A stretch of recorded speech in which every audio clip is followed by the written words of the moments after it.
Well, Clint, it is a pleasure to visit with you as always, but a great way to spend the morning today. And I guess good morning, good afternoon, whenever people are listening to this, good evening. And we're going to be talking about allied feeding partners today. But to start off, can you explain to the listeners what your role and affiliation is with Allied Genetic Resources? Sure, absolutely. Be glad to. So I'm Allied Feeding Partners is an LLC that is part of the larger Allied Genetic Resource family. And the goal and the purpose of Allied Feeding Partners is a customer service platform to help support our commercial bull customers. It is funded by seedstock producers, some of which are in Allied Genetic Resources, some of which are not. We pool our money together. We bid and buy customers' cattle that are sired by our genetics. We feed those cattle from whether they're balling calves or wean cattle or yearlings or what it may be. We feed those cattle to harvest and then utilize that data for two folds. One is to return that data back to the customer and help them utilize that to make better bull buying decisions and cow herd culling decisions. But then, of course, also to be able to utilize that data to help remarket those cattle in the years to come. So it's a twofold benefit for commercial producers that we get a chance to work with, funded by the seedstock suppliers that buy into the program. Okay, so there's a whole series of these conversations, whether it was Leoma about data management, Rocky kind of touched on a little bit about what you've done, and Sure. Corey and Jared with sale management, and JR and Madi with kind of the genetic side of it. So you're really kind of completing those final Yep. pieces of the puzzle for producers who are involved in Allied Genetic Resources. Yep. Yes, ma'am. That's correct. Our goal is you kind of we offer a package as a family company. We offer a package to be able to help producers in multiple levels, help seed stock producers as well as then their commercial bull customers. And at the end of the day, it comes down to where we put our money where our mouth is, and we try to work with commercial producers and feed those cattle. And in a strange way, we hope that maybe we only ever buy a customer's cattle one time, even if they're the best cattle we've ever fed, because we hope to utilize that data, as I mentioned before, to utilize that data to help market those cattle for more money in the future and allow somebody else that can pay more than what we can, because we have costs too, and we pay a feed yard to feed them. So it's one of those systems that helps build confidence and loyalty in the bull customers with their seed stock providers, while returning data and making better genetic selection decisions for the commercial producer.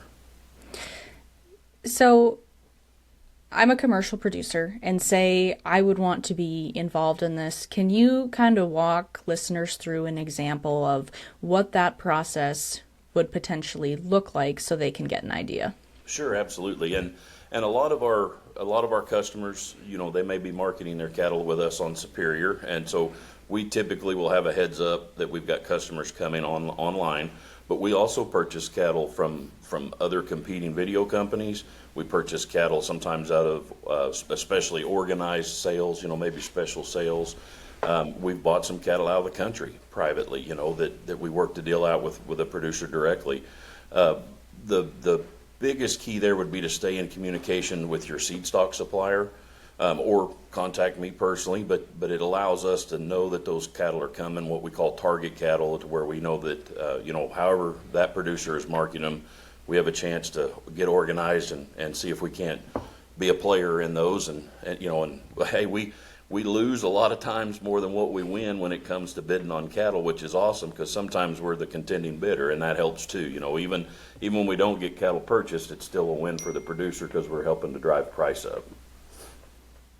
So Clint, you really hit on that, if commercial producers are interested in this opportunity to really stay in contact with those seed stock suppliers, because they're going to be a key part of being involved in this. And you've talked about how you've done a lot of different things, created a lot of different opportunities. I'm curious, geographically, are you only serving one main area? Are you able to serve the continental U.S.? I mean, what's that kind of look like for your customers? That's a great question, because there are, at the end of the day, there's challenges to logistics, right? That's got to be a part of the program. We've been fortunate enough in the 6 years we've been operating to feed cattle as far east as North Carolina, We fed cattle out of North Dakota and Texas, and as far west as Idaho at this point. We work with predominantly most of our cattle end up at a feed yard, Dar feedlot in western Nebraska. But we've also partnered with a farmer feeder in Illinois, and we've fed cattle in the Texas Panhandle, and we've also backgrounded cattle in Montana, Michigan, and Colorado. So we try to set it up to where we've got options to take cattle regardless of their point of origin, to where we can best manage the cattle. Can it be a challenge out of certain areas? Absolutely. And certain areas are more, or I'm going to say, easier for us to work with from a cost standpoint.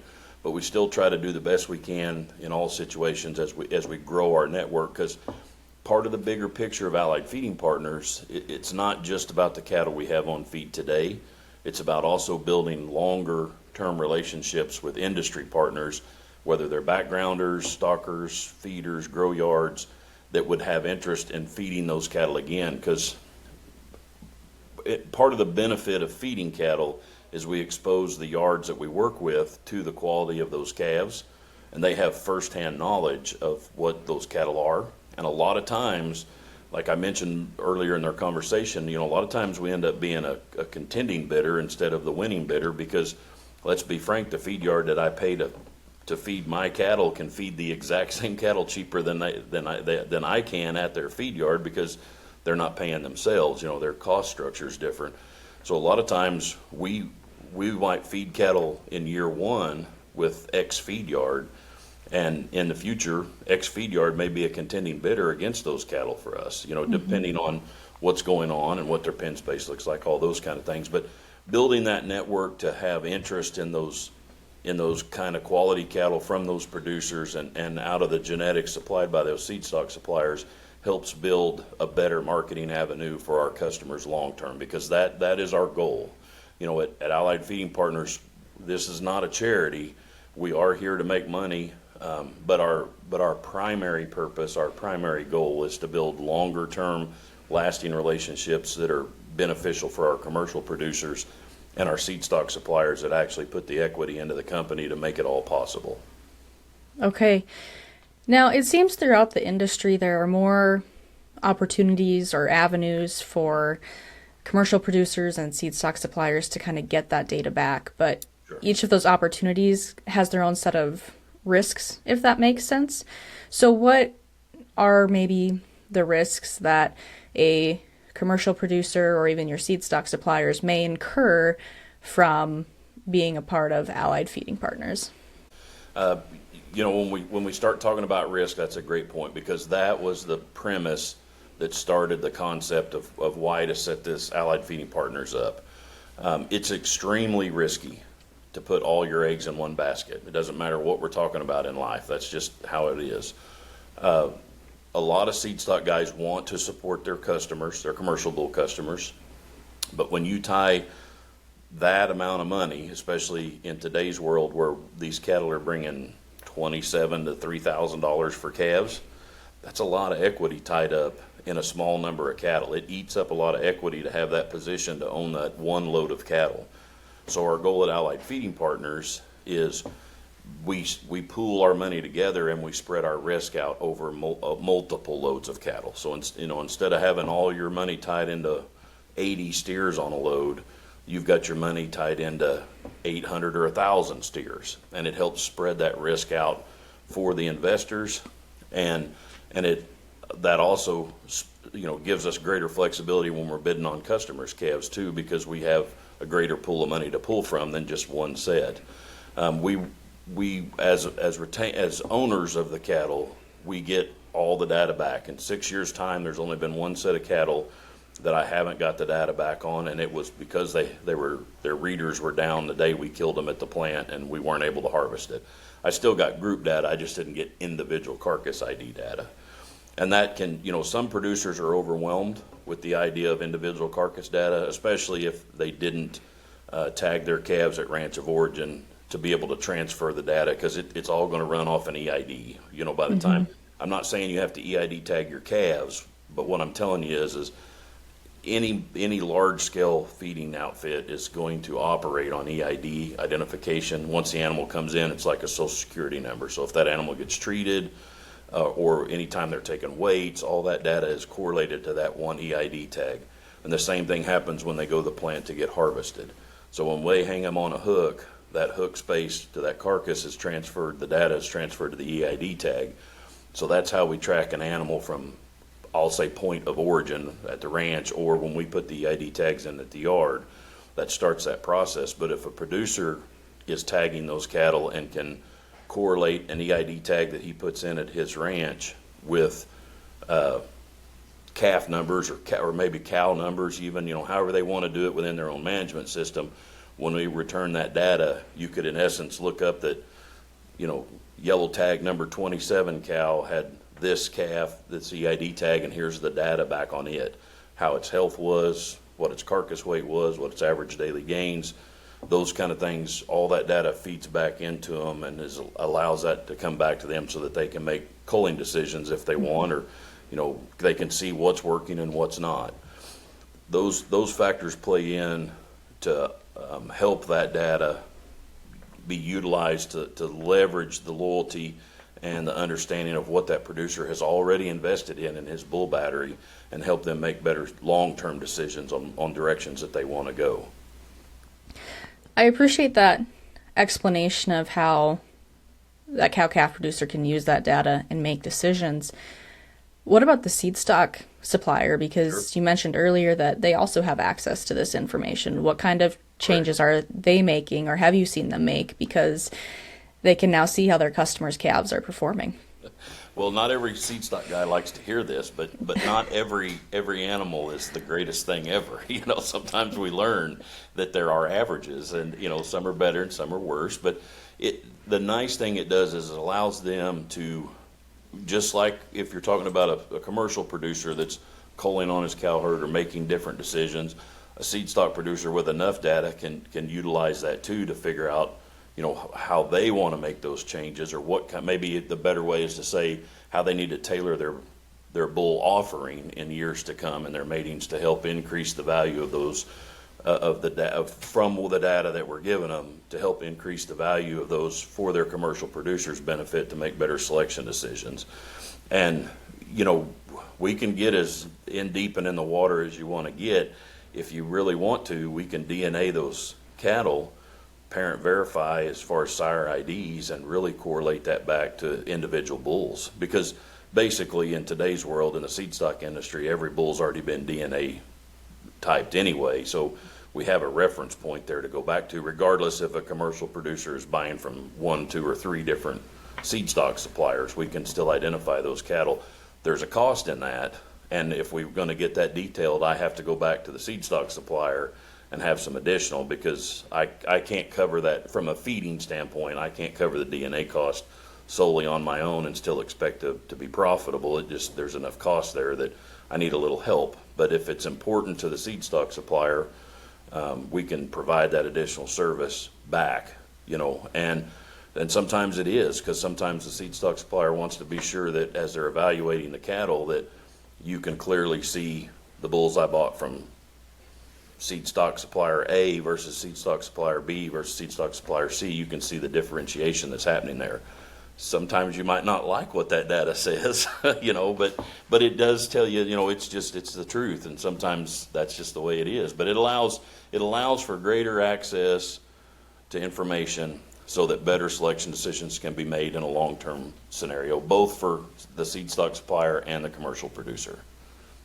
Awesome. Now, when you think about your seed stock partners, what is the biggest benefit they are gaining from this partnership? Direct customer service. It's more than just lip service. We can actually be a player on marketing day, and like I said, sometimes I bet, no exaggeration, we probably lose 25 or 30% of the time when we raise our hand to bid on cattle. But that's not really a loss, because we're helping support that commercial producer bring more money. the most important thing in an auction format, everybody thinks is the winning bidder, but it's also the contending bidder. They kind of have to be married at the hip, or you're not going to have that great of a day.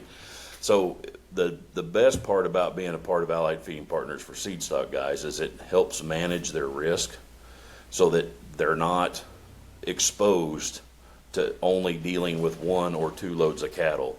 They can spread that risk out over and help multiple customers.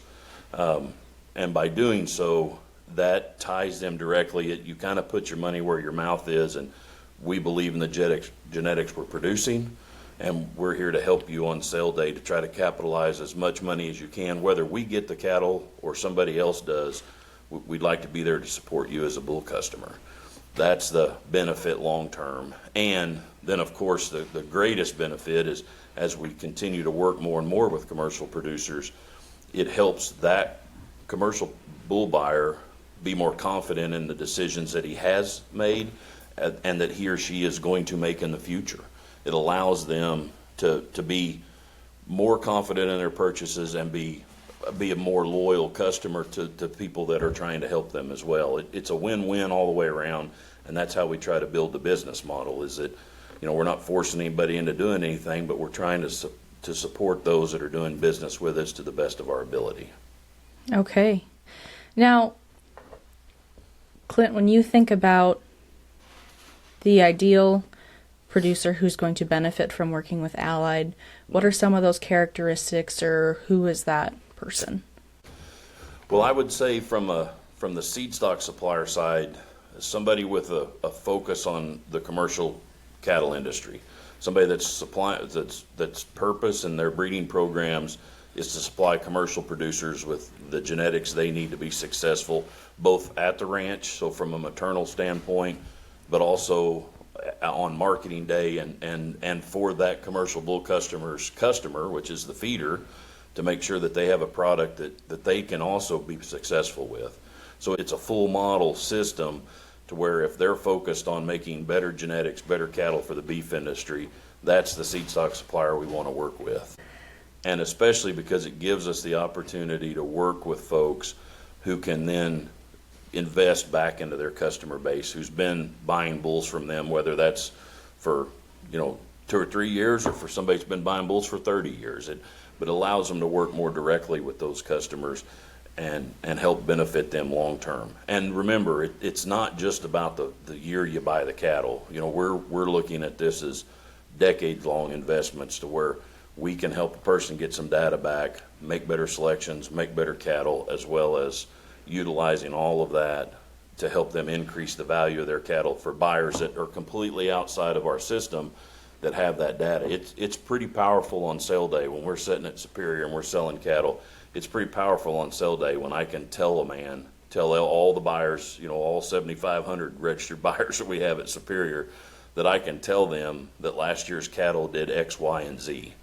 I mean, that's when you can supply that kind of data and share that, it very well may make the cattle worth enough that I can't afford to buy them any longer, but it makes every feeder out there be very confident in what they're doing, more so than what, generalized EPD selections or even DNA testings on bull batteries can do, because here's the real world results of what happened last year. And that's pretty powerful. Absolutely. Increased confidence for all parties involved, it sounds like. Now, you talked about that ideal seed stock partner. What about that ideal commercial producer? That would be somebody that's striving to make a product that not only works well for them within their fences, but they're also seeing outside of that to understand that it's working well for the industry downstream. Because let's be fair, you can make a wonderful cow herd that fits your environment. You have solid fertility and solid weaning ratio or weaning weights, and your cattle are supplying there. But if you're creating a product that performs poorly once they leave the ranch of origin and move into the feed yard system, you got to remember we're all in the beef industry, and if we can't make a product that has benefits for the buyers from a performance, meaning gainability, average daily gains, conversions, and that in the feed yard, as well as hanging carcasses that fit the box and are in demand, then we're still leaving money on the table. And so the nice thing is it's producers that are looking for a whole picture, a holistic kind of approach of creating an animal with value at the ranch, because that's where most of the money's made at the ranching is maternally. But then also it's got to perform when it goes to the buyer, because you want to build that relationship to have repeat buyers coming back, competing for those cattle, because they know that they're going to work for them, and when they sell them to the packer, they're going to get rewarded for the carcasses they produce. All right. Well, Clint, as we move into my final question for you today, if there's one thing you want listeners to remember about Allied Feeding Partners, what would that be? Twofold. From a seedstock standpoint, if you're looking for a competitive advantage in the marketplace when it comes to customer service, this is dialed in direct, working with your bull customers, being able to help them on marketing day and put cash, real money cash in their pocket to help those customers be successful, and to know that you're helping with that effort. And then the power of being able to sit down when we buy somebody's cattle and go to their place and sit down at the coffee table and go through that data with them, the good, the bad, and the ugly. Sometimes data is a twofold deal, but to sit down and go through that really builds long-term loyalty for that customer and you, and it shows that you really care beyond just sale day when you're selling them bulls. That's the most critical point there. And then for commercial producers, if you're buying bulls from seedstock outfits that are involved in helping you market and capture value for your calves, and being able to supply some data back on those cattle, I mean, those folks are really invested in you, and that's the kind of long-term relationship that all of us are craving, especially with the cost of what bulls are in today's market. And as we go into 2026 here, if we think we've seen high bull sell averages now, wait till we hit the bulls, the seats and the sales as we're coming up, when we've been selling feeder cattle for $2,700 to $3,000 here. I mean, it's going to get pretty tight. We're going to have to invest a lot of money into these top end genetics, and it's nice to know you have somebody that has your best interest involved, not just on sale day. Clint, do you have a final thought you want to share with listeners? Yes, ma'am. I'd like to urge, if you're a seedstock producer and you're listening to this and you're intrigued by what we're saying, we'd like to have you be a part of Allied Feeding Partners as well. Whether you're, regardless of if you're in the Allied Genetic Resource family already and working, or if you're outside of it, we have ownership in Allied Feeding Partners that are both fold.